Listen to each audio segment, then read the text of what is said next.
Bom, pessoal, então, dando continuidade à nossa aula de crescimento e desenvolvimento, a gente vai ver então agora nessa aula um pouco sobre como acontece o crescimento dos órgãos, né, dos principais órgãos de uma planta. Bom, vamos iniciar pelo primeiro órgão, que são as raízes. As raízes são muito importantes para as plantas, né, principalmente na questão de suporte, mas também, como a gente viu, na absorção de água e nutrientes minerais para o desenvolvimento não apenas das raízes, mas também da parte aérea da planta como um todo. Então, as raízes, elas, para o seu crescimento, ela depende exclusivamente, né, não digo exclusivamente, mas principalmente da atividade dos meristemas apicais. Então, quando a gente está falando principalmente de raízes primárias, né? Então, quando a gente também vai ter depois o crescimento, né, em algumas espécies, principalmente as espécies de gimnospermas, né, e as espécies de dicotiledôneas arbóreas, que vão ter crescimento lateral, né, crescimento em diâmetro, e aí vai entrar nesse caso os meristemas laterais ou os meristemas secundários. Os meristemas apicais são responsáveis pela formação do corpo primário da planta, né, no caso aqui do corpo primário da raiz, né, principalmente os tecidos primários da raiz, e o meristema lateral pelo corpo secundário, floema e xilema secundário principalmente. Além também, né, de periderme.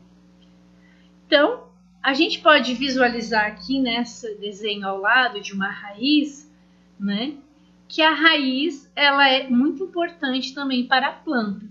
Então, após a emergência, a germinação da semente, a primeira coisa que uma semente germinando faz é emitir a sua radícula, que é a primeira raiz de uma plântula, que posteriormente vai se desenvolver e vai se transformar numa raiz primária. Então, vejam a importância que é a raiz para uma planta. Aqui a gente pode ver diferentes regiões nesta raiz.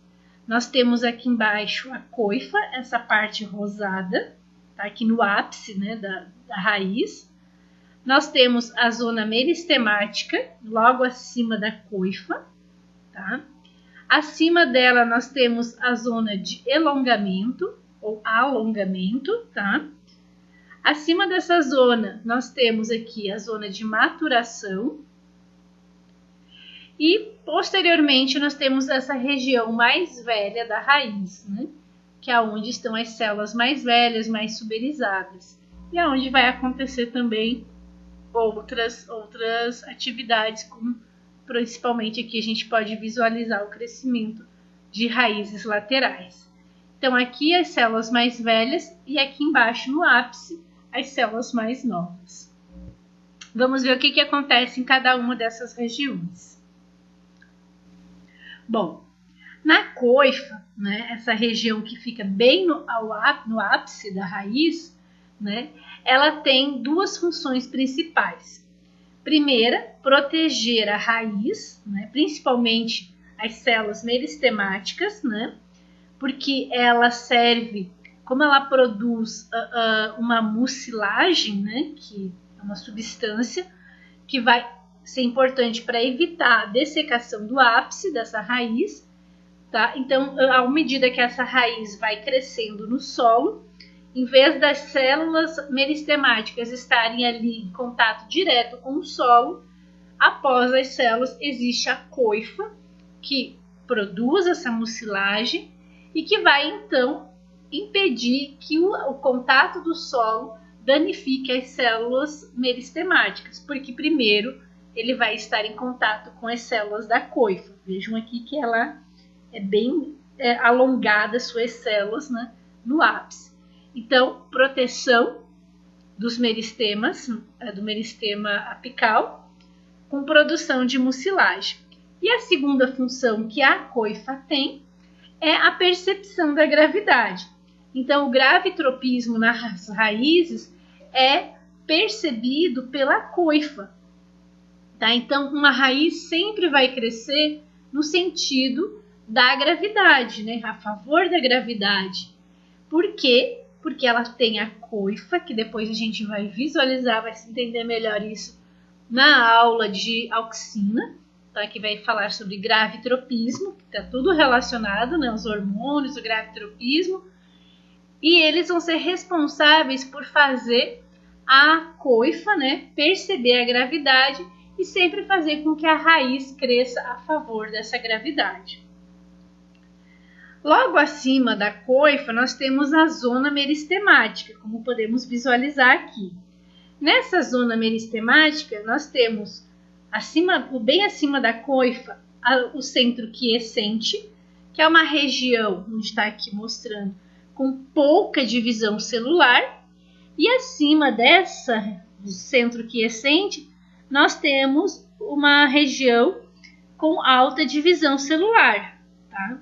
Então, é nessa zona meristemática que vai acontecer a multiplicação das células, a divisão, né, e multiplicação das células, e essas células vão, posteriormente, originar os demais tecidos que a gente vai visualizar aqui ao longo dos outros slides, tá? Então, nessa região vai ter produção de epiderme, de córtex, de endoderme, periciclo, floema e xilema. Então, é dessa região da zona meristemática que vai ser originado todos os outros tecidos que são importantes para a formação das raízes. Na zona de alongamento, que fica logo acima da zona meristemática, como a gente pode visualizar aqui no desenho, tá? Nós vamos ter aqui a formação da endoderme. Vocês lembram lá que a gente viu, né, endoderme, quando a gente viu a absorção tanto de água, né, como também de nutrientes pelas raízes. E na endoderme, vocês lembram que a gente falou que ela era que sempre existe a presença das estrias de Caspary, né?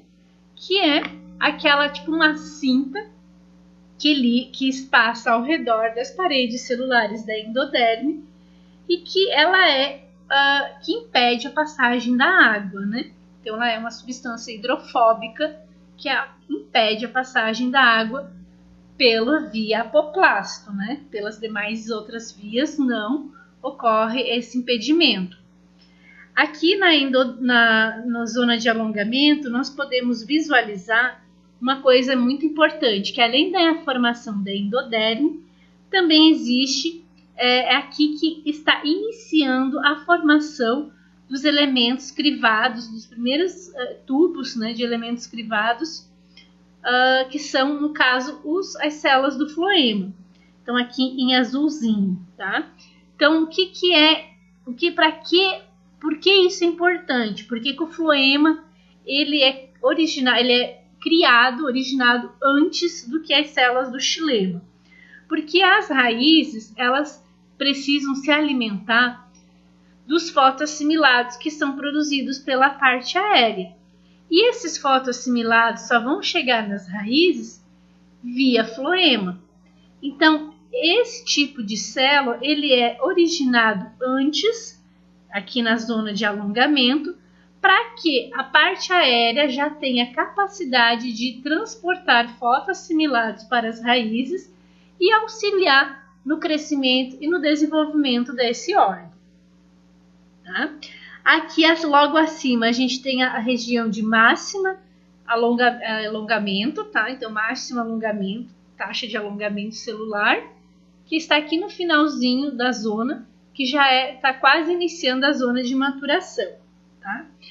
Iniciando a zona de maturação, nós podemos ver duas coisas importantes, que é nessa região que vai acontecer a formação dos pelos radiculares, como a gente pode visualizar aqui, que são importantíssimos para as raízes na questão de absorção de água e nutrientes minerais que estão na solução do solo. Então, quanto maior o número de pelos radiculares essa raiz tiver, maior é a superfície, a área de superfície que ela consegue atingir nesse solo, e, consequentemente, água e nutrientes existentes nele.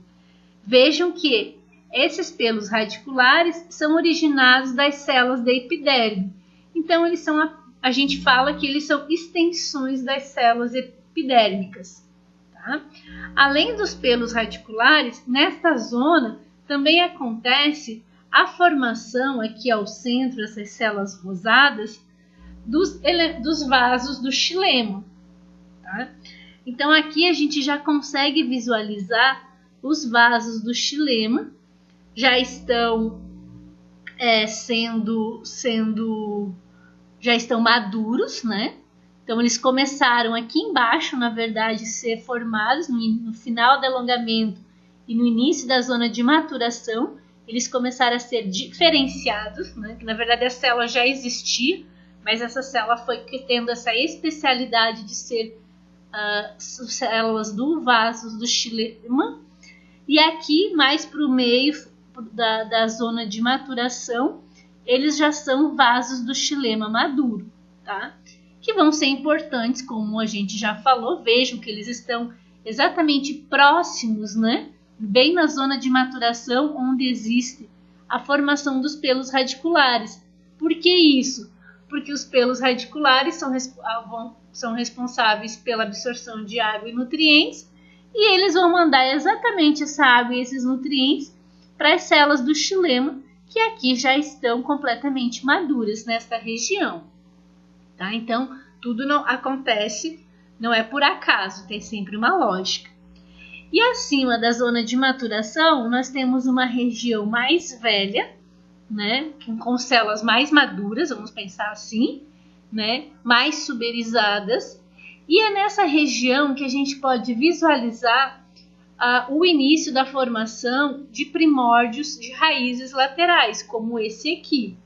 Então, as raízes laterais, elas se originam do periciclo, que é essa célula amarelinha aqui que vocês estão visualizando, e elas vão ser importantes também para a formação dessa raiz, né?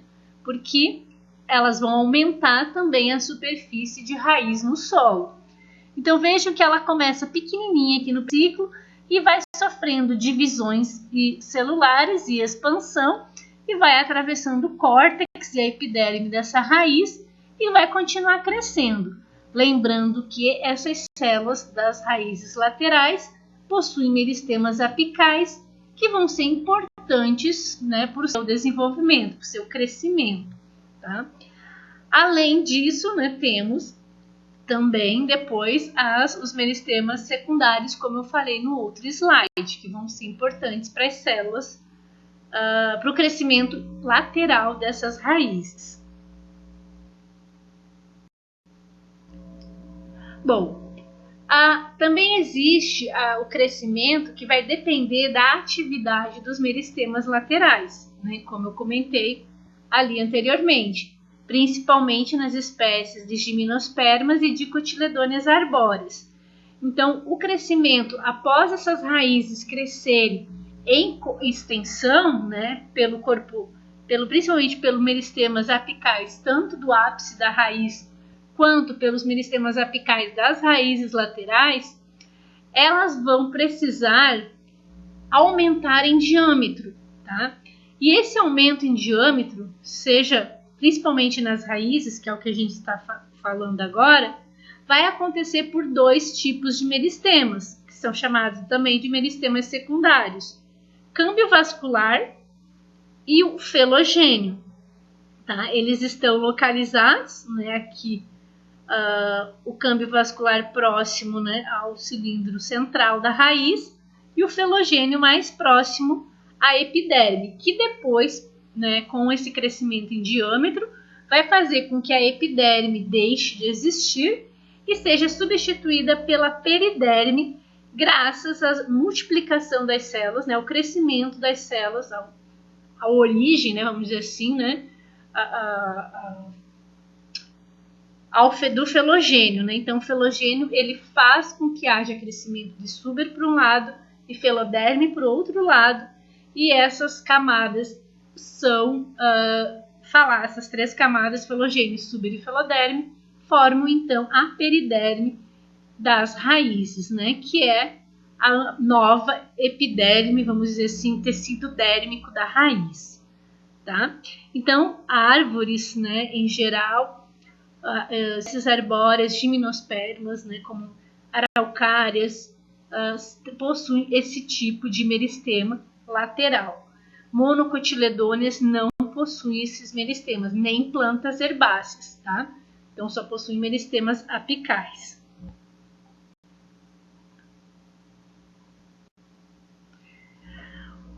Como que ocorre o crescimento do caule? Então, o crescimento também deste órgão vai ser dependente do meristema apical da parte aérea.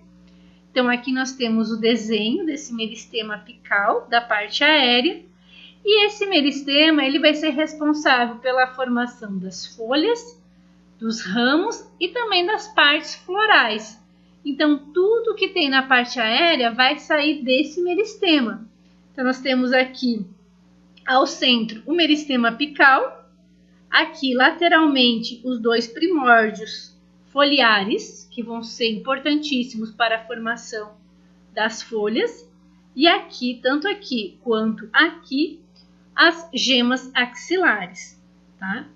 Então, aqui a gente vê uma seção, né, longitudinal de o ápice da parte aérea. E lembrando que esse meristema, ele é o mesmo, né, para angiospermas e gimnospermas. Então, o formato desse meristema é igual para essas espécies, para as espécies dessas duas classes.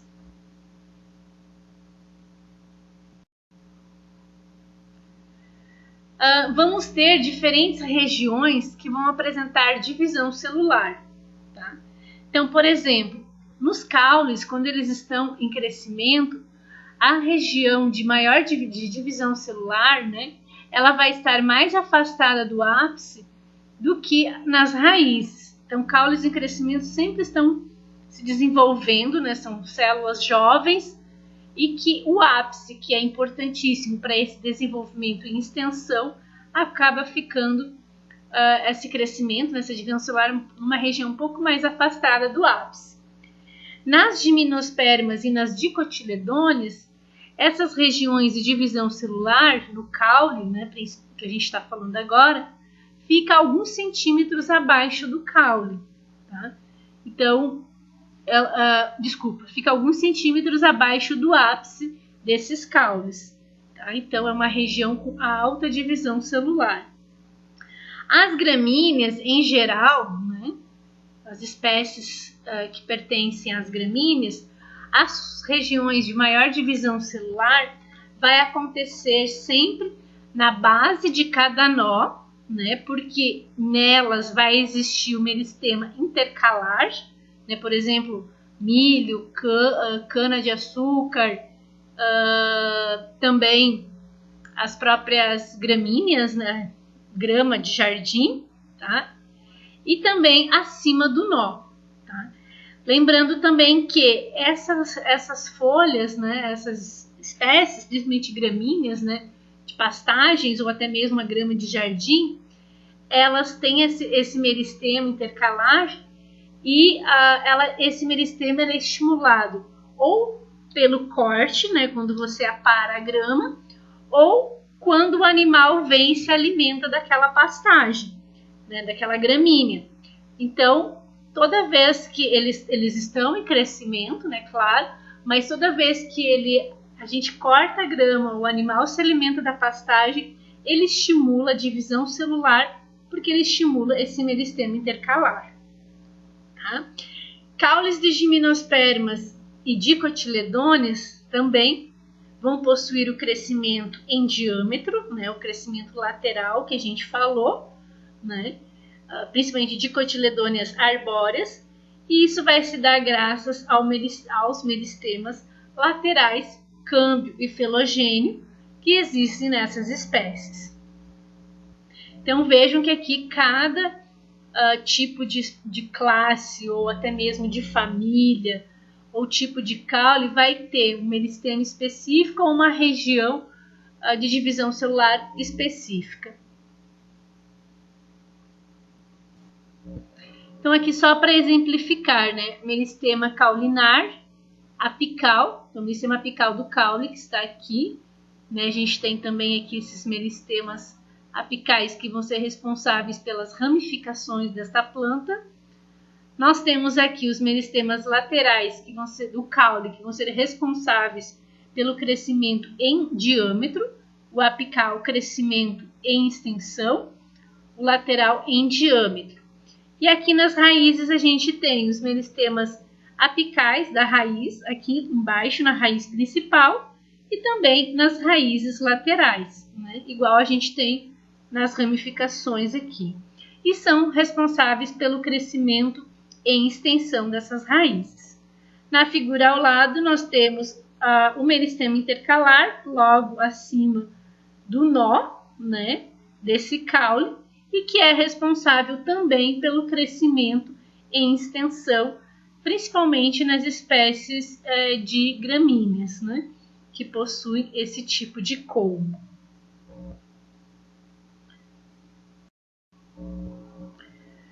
Aqui podemos visualizar o crescimento tanto em caule quanto em raízes, né, do crescimento lateral, né, desses caules e raízes, graças ao meristema lateral. Então vejam que as raízes começam pequenininha e vão se desenvolvendo e até formar periderme, né, até ter esse aumento em diâmetro, né, graças ao câmbio vascular e ao filogênio. E a mesma coisa a gente visualiza aqui no caule, né? Lembrando que os caules possuem medula no centro, enquanto que a raiz não possui medula no centro do seu corte. E as folhas? Como que acontece a formação, né, o crescimento dessas folhas? Então, esse crescimento ele também vai depender da divisão de uma das camadas externas que está lá na superfície do ápice caulinar. Então, essas divisões vão ser exatamente, né, como a gente pode visualizar aqui, nós temos o meristema apical, as folhas vão se originar desse meristema, e graças a divisões do tipo periclinais e do tipo anticlinais. Então, as folhas, elas, na verdade, os órgãos em geral, né, eles vão ter esses dois tipos de divisões. Então, quando há uma maior divisão periclinal, né, lembram o que era o periclinal? Era a divisão, né, o crescimento, o aumento das células no sentido paralelo à superfície da planta. Tá? Então, quando acontece esse tipo de divisão periclinal, é para a formação do primórdio foliar. Tá? Então, ele está crescendo em extensão. Tá? E quando ocorrem muitas divisões do tipo anticlinais, que é exatamente o contrário, é no sentido perpendicular, né, à superfície da planta, que então vai aumentar as células lateralmente, ocorre então um aumento da área da superfície do primórdio lateral. Tá? Então, dependendo se tem mais divisões anticlinais ou periclinais, esse primórdio foliar pode ser mais magrinho, vamos pensar assim, tem uma maior área foliar e menor comprimento, ou então ele ser menor, né, mais estreito, mas em compensação mais comprido graças às divisões periclinais. E isso acontece também nas divisões das folhas, nas divisões dos caules, nas divisões das raízes.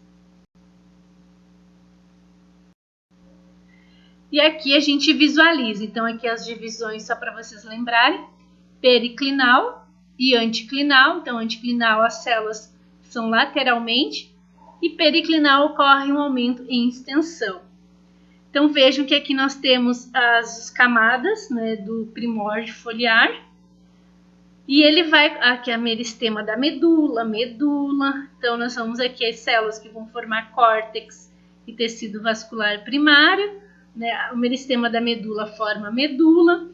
Né? E aqui nós temos as camadas. Então, iniciação das folhas em L2 e corpo. Então, vejam que aqui a gente tem a protoderme, que vai dar origem à epiderme dessa folha. tá? E a zona periférica. Então, esse primórdio foliar é daqui que vai nascer, que vai ser originado uma folha. E essas divisões que a gente está vendo aqui, as setinhas, ou é periclinal ou é anticlinal, tá? Então, ocorre, ou as duas ao mesmo tempo, como a gente pode visualizar aqui, para que haja esse crescimento celular, tá? Essa divisão celular.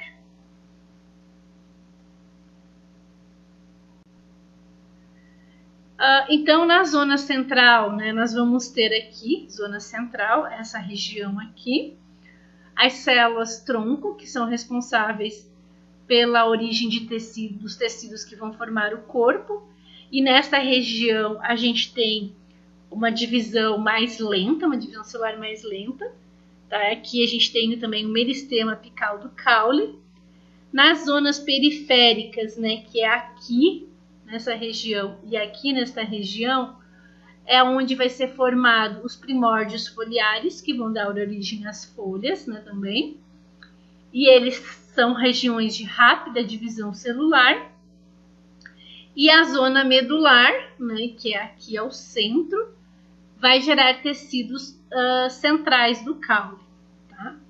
Então vejam que aqui a gente já tem o primórdio se desenvolvendo, né, deste lado e do outro lado, primórdio foliar.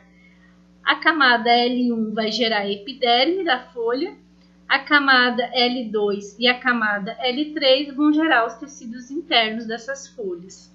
Tá? Então já está tudo geneticamente programado para isso. As células só precisam se dividir, se expandir e sofrer diferenciação para que haja a formação da folha. Outro detalhe importante é que as folhas crescem até uma determinada porcentagem da sua área, né? Então elas não, graças aos meristemas, né? Então essas divisões celulares elas só vão acontecer até uma determinada porcentagem da área total dessa folha. Posteriormente, se não me engano, acho que é uns 20 a 40%, posteriormente a esse período, as folhas vão se desenvolver, elas vão aumentar em tamanho, mas não mais graças à divisão celular, e sim graças ao alongamento das células, tá? E depois a diferenciação, porque dentro de uma folha, como a gente já viu, existem diferentes tipos de tecidos, e essa diferenciação, essa especialização das células se dá na diferenciação celular. Aqui a gente pode visualizar aquela questão que eu falei para vocês do crescimento da folha, né? Então, a folha da maioria das plantas acontece nesse formato que eu disse agora, né? A divisão celular é importante até determinado período, né? Então 20 a 40% da sua área total, enquanto que folhas de gramíneas a gente vai observar uma taxa de alongamento celular sempre mais próximo da base do limbo, então cerca de 10 a 15 milímetros de distância da lígula, tá? Então a lígula também é um outro componente das folhas das gramíneas que protege a bainha foliar, tá? A lâmina da bainha, com a bainha. Então a gente vê aqui a taxa de alongamento no eixo Y e no eixo X a gente tem a distância em milímetros da lígula, tá? Então vejam que à medida que vai afastando essa distância, ocorre um aumento na taxa de alongamento dessas células. Nós temos aqui a taxa de alongamento no escuro e a taxa de alongamento na luz. Os dois tiveram maior alongamento entre 10 a 15 milímetros da lígula, tá? Então é onde vai acontecer isso. Mas a gente também pode observar aqui que esse alongamento foi maior quando essas células estavam no escuro ao invés da luz, tá? Mas uma coisa importante, né? Elas estão sempre crescendo porque são estimuladas, seja pelo corte, seja pelo pastejo dos animais. As folhas, elas também não vão crescer, não vão se desenvolver na parte aérea, né, no caule, de qualquer forma. Então isso já está também geneticamente programado em seu núcleo, qual é o arranjo que essa folha vai ter naquele ramo. Esse arranjo típico das folhas no ramo é chamado de filotaxia, tá? Então a filotaxia da planta, das folhas, já é pré-determinada, antes mesmo delas se originarem. Então essa filotaxia, existem vários tipos, né? Aqui eu estou demonstrando algumas das mais comuns, né? Por exemplo, a do tipo alternada, em que uma folha nasce por nó, mas em lados alternados, né? Então, primeiro uma do lado direito, a outra do lado esquerdo, mas em nós diferentes. Nós temos o outro tipo de filotaxia, que é a oposta, em que a gente tem o crescimento de duas folhas por nós, mas cada uma em lados opostos, tá? Nós temos a decussada, que é o crescimento de duas folhas por nós, mas vejam que ela vai formando, elas nascem em ângulos diferentes, né? Não é igual aqui que você tem um ângulo reto, né? Você tem um ângulo formando quase que um X, vamos dizer assim, né? Essa formação dessas folhas. Nós temos a filotaxia verticilada, em que há a formação de 3 folhas por nó, tá? Como a gente pode observar aqui. E aqui nesse último desenho, nós temos a filotaxia do tipo espiralada. Então, é uma folha por nó, mas essas folhas elas vão formando como que uma espiral. Então, vejam que elas também mudam o ângulo, mas esse ângulo, se a gente fosse ver, era no forma de uma espiral. E além dessas filotaxias, existem outras também, mas essas são as que a gente acaba vendo mais. Então, a filotaxia seria o número e a ordem de formação dos primórdios, vai refletir o arranjo das folhas ao redor dos caules, que é importantíssimo para a planta, que já é pré-determinado.